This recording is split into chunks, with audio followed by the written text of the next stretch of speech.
In back-end development, choosing the right architecture isn't just a technical decision.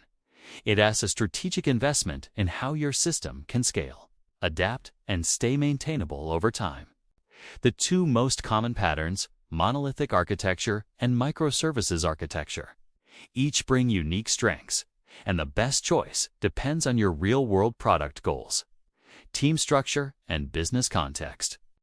A monolithic architecture brings all application modules like authentication, order processing, and payment handling together in a single deployable unit, often backed by a shared database.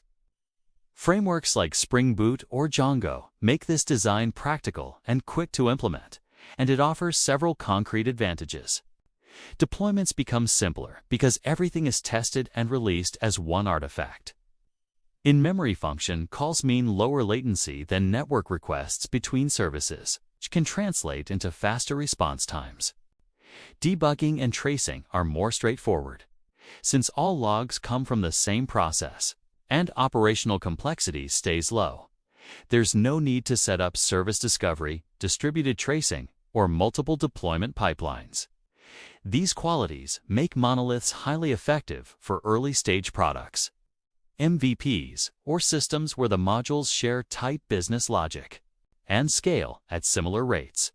For example, an internal corporate tool or an e-commerce MVP. Small teams can iterate rapidly, reduce infrastructure costs, and bring value to users faster. But as systems expand and different parts evolve at different speeds, monoliths can face challenges. Scaling the entire application to handle demand in just one part becomes inefficient.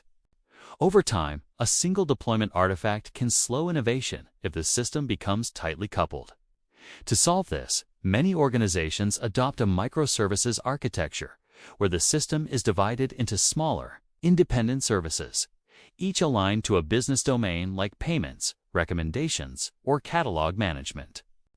Services communicate through APIs, often REST or gRPC, and can be deployed, tested, and scaled separately.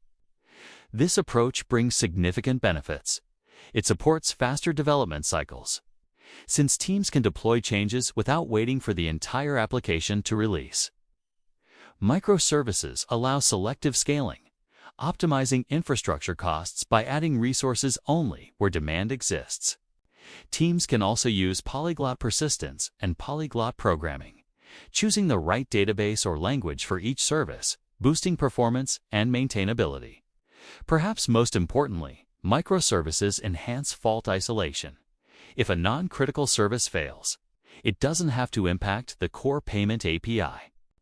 These advantages are especially powerful for large-scale systems, high-traffic applications, or platforms where multiple teams develop features in parallel, like streaming services, large e-commerce platforms, and financial systems that process thousands of transactions per second. However, microservices also introduce complexity. Handling network latency, retries data consistency, and partial failures requires solid design patterns like eventual consistency, messaging queues, or sagas. Operationally, teams need to manage container orchestration tools like Kubernetes, observability stacks, API gateways, and robust CI/CD pipelines to keep everything running reliably. Recognizing this, many teams start with a modular monolith, a single deployable application, carefully structured into clear, independent modules. This keeps the simplicity and operational ease of a monolith, while making it easier to migrate individual modules to microservices later, if and when the business demands it. In the end, there isn't a single right answer. The best choice depends on your expected user traffic, the complexity and coupling of your business domains, your team's experience with DevOps and distributed systems, and business requirements like compliance or latency. Monoliths shine when simplicity, fast iteration, and lower operational overhead are most important, particularly for MVPs and tightly integrated applications. Microservices excel when scalability, flexibility, and rapid, independent development across teams become critical. The real goal isn't just to choose what's trending, but to build back-end systems that stay resilient, scalable, and maintainable as your product and your users evolve. Turning architecture into a strategic asset that supports long-term growth and innovation.